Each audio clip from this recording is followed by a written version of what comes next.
It's a new day, working on the small block. We'll get after it.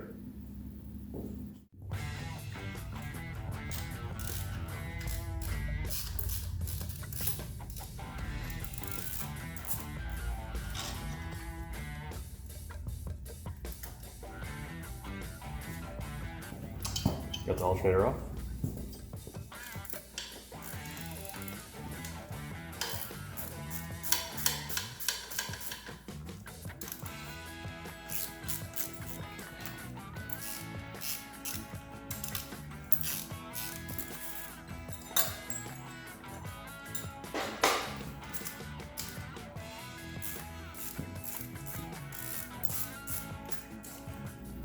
This is probably why they invented power tools. To be honest, I'm not sure why I'm not using one. I guess I just like the suspense. I don't know.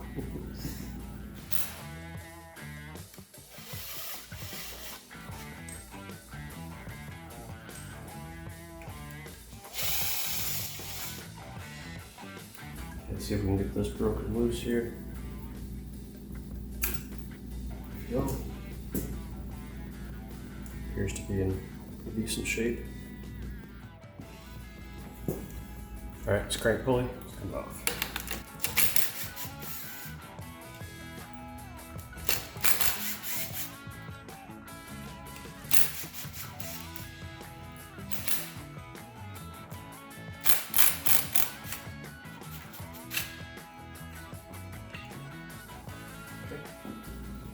Crank pulley's off.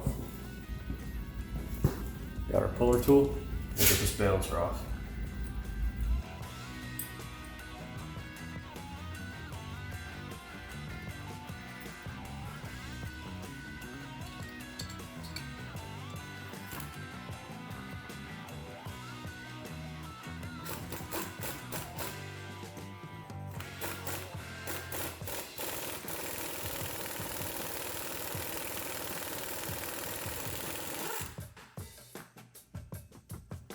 And there we have it, folks. Balancer's off.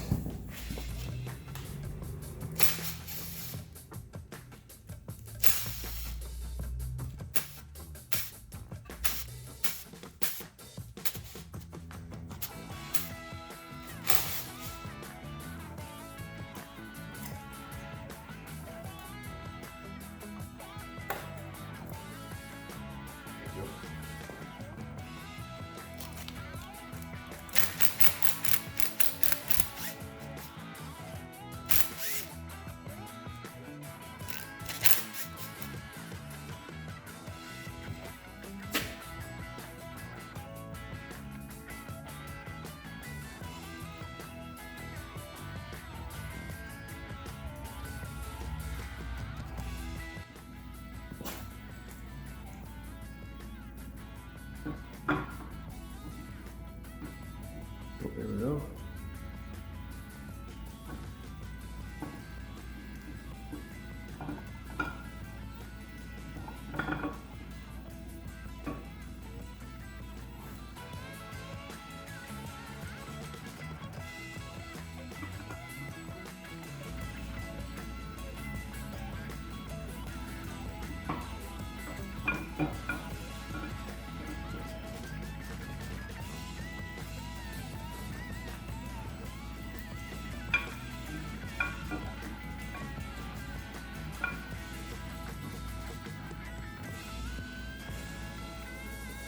There you go, folks. There's my cam. Okay, so it was this lobe that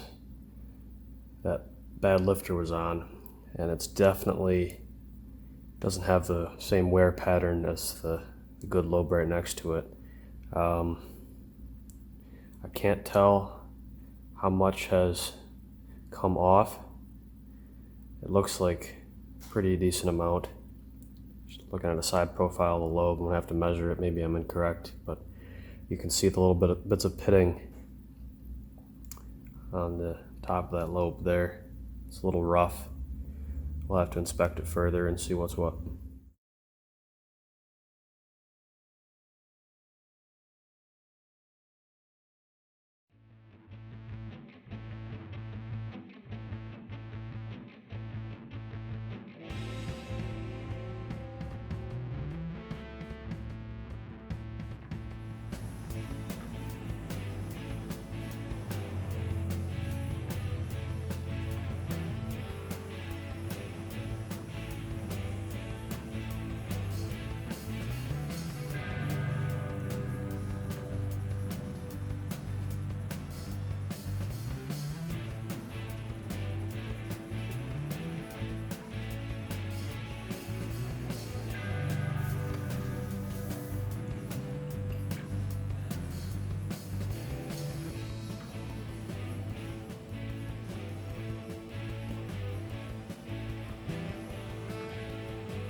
the method that I'm using to adjust my valves is pretty straightforward.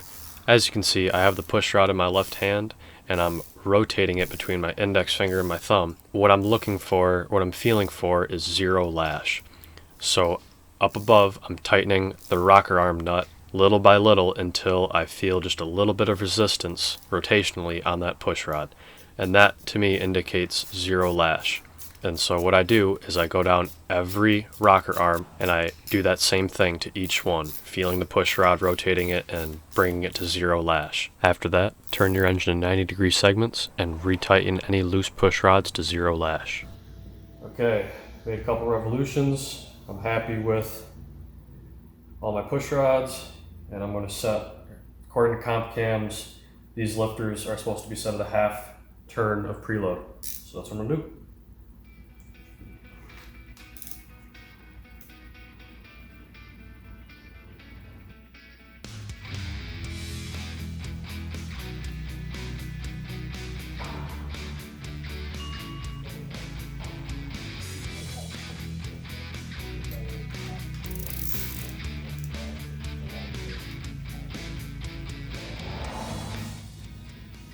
Okay, preload has been set. We're done with valve adjustment. Okay, I've made some good progress on the engine since I've last recorded. I learned a very important lesson. Anyway, oil pan's on, new oil pump, that kind of thing, pickup screen.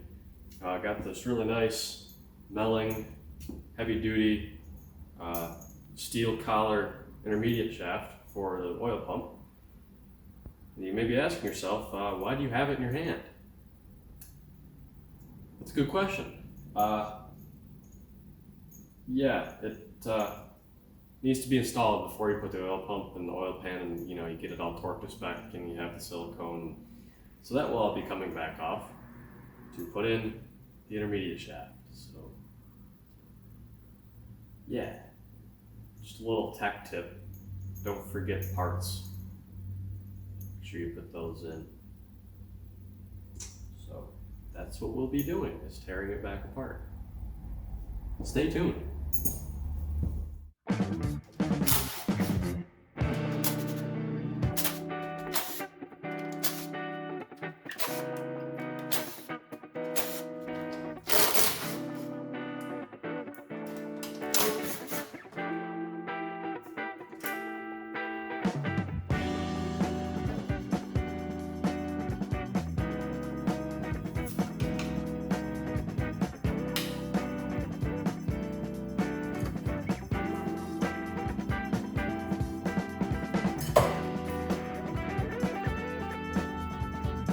And as far as installing the new pickup screen in your oil pump, I watched a really great video right from Melling, actually, on their website about measuring your pan depth and then setting the pickup screen.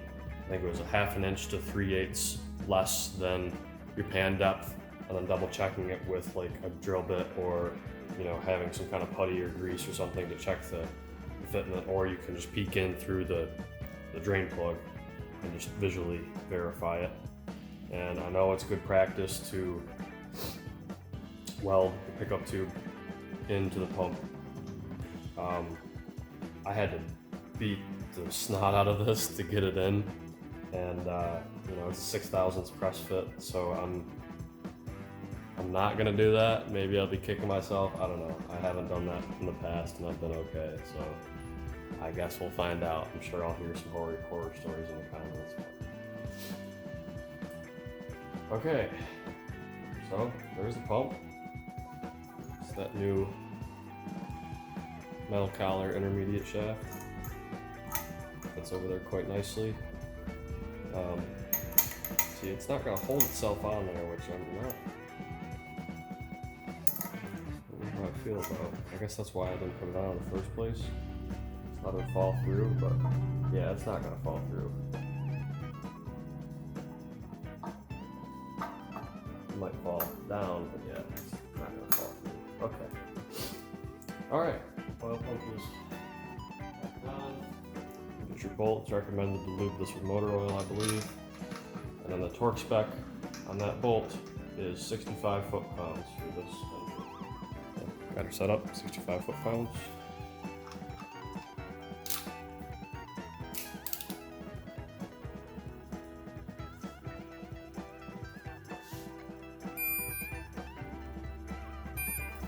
All right, there's 5-foot welds. Here's the info on the gasket. It says 0S34510T. That includes snap-ups if you're doing it in the vehicle upside down. It comes with bolts, it comes with the star washers, and obviously the snap-ups and the gasket itself, and all proudly made in the United States, which you always love to see. So, yeah, it's good stuff. Okay, the oil pan is installed and it's torqued to spec, and hopefully that is the last time that I have to mess with that oil pan. Really hoping that gasket works out well. It's certainly a lot easier to install than the cork halves and the rubber seals and all that fun stuff. So I wish I was being paid by Summit Racing to say this, but head over to Summit Racing, put in your vehicle specs or your engine specs, and then it'll spit out exactly what you need. So Summit Racing, sponsor me. Yeah. Quick video about these intake manifold gaskets. So those of you that are swapping the later model Vortec heads on your Gen 1 small block application. So apparently, because the Vortec cylinder head only has the 4 bolt holes per side, and you're missing out on the 2 in the center there. Apparently a big issue with cheaper gaskets is the center sags, and you get vacuum leaks and what all the other problems associated with that. So Fel-Pro makes this guy. It's a steel-backed silicone gasket. It seals very well. Another sweet thing that I really like, it has these mounting studs that fit right into the cylinder head. So that takes away all the worry of, oh, did my intake manifold gasket slip when I installed my manifold and all this. So those fit in there sweet, aligns it perfectly. Unfortunately, Fel-Pro only offers these gaskets as a kit, and that comes with these perma-dry gaskets that I was talking about in the previous video with the valve cover gaskets. I mean, it comes with a set of those, and you get these, and you also get the intake manifold gaskets for whatever kind of plastic manifold those newer trucks have.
Well, not little.